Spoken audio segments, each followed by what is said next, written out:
그날 자랑 한마디로 형을 잃었습니다. 경민 씨는 동생과의 연락을 끊은 지 10년이 넘었다.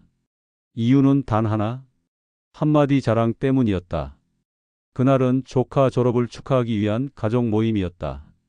밥상머리에서 동생 상우 씨가 무심히 꺼낸 말이 문제였다. 형, 우리 준호 이번에 의사 됐어. 인턴 시작했지 뭐야? 처음엔 경민 씨도 잘 됐네 하며 웃었다. 하지만 그날 밤 집으로 돌아와 경민 씨는 아무도 없는 방 안에서 한참을 울었다. 자신의 아들은 대학을 2번 떨어진 끝에 취업 준비 중이었다. 평생 장사를 하며 고생만 시킨 자신이 미안해서 그저 평범하게 살았으면 했던 바람이 자책으로 돌아왔다.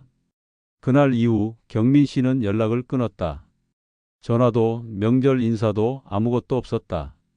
자식 자랑은 가족의 자부심이기도 하지만 가족 사이에서 자랑은 축복처럼 들릴 수 있다. 하지만 상황이 다르다면 그 자랑은 칼날처럼 날카로운 상처가 되기도 한다. 누나, 우리 딸 대기업 붙었어. 형, 우리 애는 벌써 유학 준비 중이야.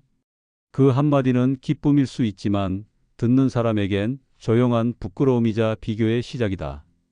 형제는 같은 부모 아래 자랐고 같은 방에서 잠을 잤으며 같은 밥을 먹었다. 하지만 자식들은 각자 다른 환경, 다른 기회를 안고 살아간다. 그 차이를 아는 사람이 오히려 더 말을 아껴야 한다. 돈 자랑은 비교를 넘어 자책을 부른다. 이번에 땅 하나 팔았어. 꽤 큰 돈이었지. 형, 나 이번에 카페 하나 더 냈어. 형제는 겉으론 축하해 준다. 하지만 집에 돌아가는 길에 문득 이런 생각이 든다. 나는 왜 아직도 이 모양일까? 나는 형만큼 부모님께 해드린 게 없는데? 상처는 조용히 번진다. 자랑은 기쁨이지만 그 기쁨이 상대의 가슴을 찌르는 칼이 되는 순간 형제는 멀어진다. 부처님의 말씀처럼 남의 허기를 아는 자는 자신의 밥그릇을 자랑하지 않는다. 형제가 함께 웃고 싶은 순간 우리는 자랑이 아닌 함께 이겨낸 시간을 기억해야 한다. 자랑은 기쁨이었지만 듣는 이는 슬펐습니다. 희선 씨는 작은 교회에서 오랜만에 가족들을 만났다. 형제들과 이런저런 안부를 나누다 그녀는 무심코 말했다. 나 요즘 약도 안 먹고 무릎도 멀쩡해. 요가를 시작했더니 체형도 달라졌어. 웃으며 이야기했지만 동생 경화 씨는 아무 말 없이 고개만 끄덕였다. 그날 저녁 경화 씨는 남편에게 조용히 말했다. 나는 매일 밤 진통제 먹고 자는데 왜 이렇게 비교가 되는 걸까? 희선 씨는 몰랐다. 동생이 허리 디스크와 무릎 관절통으로 몇 년째 고생 중이라는 걸. 건강 자랑은 자기 만족 같지만 상대에게는 더 깊은 외로움과 좌절을 안긴다. 건강 자랑이 교만이 되는 순간 나는 병원 한 번 안 가봤어. 당뇨? 그건 관리만 잘하면 안 걸려. 이런 말들은 경험 없는 자의 교만이다. 누군가는 고통 속에서 살아가고 있다. 눈에 보이지 않는 고통은 말 한마디에 더 깊어진다. 진짜 건강한 사람은 남의 아픔을 먼저 살필 줄 아는 사람이다. 요즘 어디 아프진 않니? 그때 말했던 통증은 좀 어때? 이런 말 한마디가 100번의 자랑보다 더 따뜻한 사랑이 된다. 성취 자랑은 형제를 초라하게 만든다. 이번에 책 냈어. 인터뷰도 나갔고 강연 요청이 계속 들어오더라. 성취를 말할 수는 있다. 하지만 그 말이 너는 뭐 했어? 라는 질문처럼 들릴 수도 있다. 형제는 적이 아니다.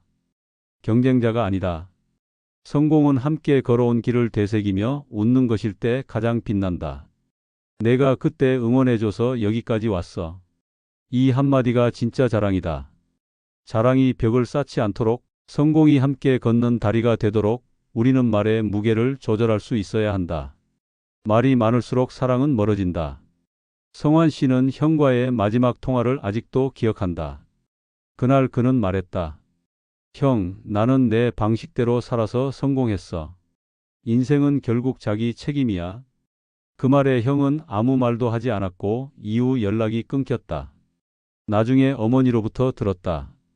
형은 사업 실패 이후 한동안 힘들어하며 내가 형 노릇 못해서 저러나 보다 하며 자책했다고. 가치관 자랑은 인생을 판단하는 말이 된다. 형제는 같은 부모 아래에서 자랐지만 각자의 인생을 산다. 어떤 이는 빠른 길을 택했고 어떤 이는 돌아가는 길을 걸었다. 그 삶에 내 방식이 정답이다라며 우기는 건 형제의 인생을 부정하는 일이다. 부처님은 말씀하셨다. 모든 존재는 각자의 계절에 꽃을 피운다. 형제는 가르침의 대상이 아니다. 그저 함께 걸어가는 삶의 동반자일 뿐이다. 말이 많은 사람은 관계를 잃는다. 진짜 어른은 자식의 성공을 소리내어 말하지 않는다. 돈이 많아도 자랑하지 않는다. 건강할수록 병든 이를 먼저 살핀다. 목표를 이뤄도 낮은 자세를 지킨다.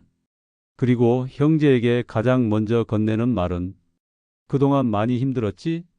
지금 괜찮아? 이런 말이다. 자랑은 입으로 남기지 말고 사랑은 가슴으로 남기자. 형제는 우정을 나눈 첫 친구이고 가장 오래된 인연이다. 그 인연을 지키는 방법은 아주 단순하다. 말을 삼키는 것이다.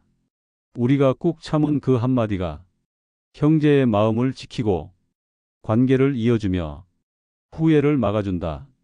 나는 왜 그날 그 말을 했을까?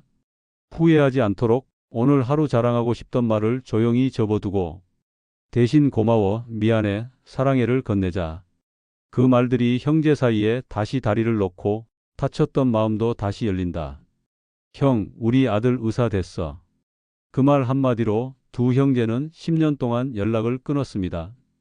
가족이니까 괜찮을 줄 알았습니다. 하지만 가족이기 때문에 더 아프고 더 오래 남았습니다. 말 한마디가 형제를 멀어지게 했고 자랑 하나가 사랑을 끊어냈습니다. 이 영상에서는 우리가 형제 사이에 절대 해서는 안 될 5가지 자랑에 대해 이야기합니다. 자식 자랑 비교의 칼이 됩니다. 돈 자랑 형제를 스스로 초라하게 만듭니다. 건강 자랑 고통을 무시하는 교만이 됩니다. 성취 자랑 동행이 아닌 경쟁을 만듭니다. 가치관 자랑 상대의 삶을 부정합니다. 사랑은 말이 많을수록 멀어지고 침묵할수록 깊어집니다. 우리가 삼켰던 그 말 하나가 형제를 지키는 마음이 됩니다. 오늘 영상은 형제, 자매, 가까운 가족과의 관계를 다시 돌아보는 시간입니다. 지금 내 입술에 머무른 자랑보다 가슴 깊이 묻어둘 사랑이 더 소중하지 않으신가요? 아래 댓글에 남겨주세요. 당신이 형제에게 미안했던 말 또는 듣고 서러웠던 자랑 한마디. 당신의 진심이 누군가에겐 큰 위로가 됩니다.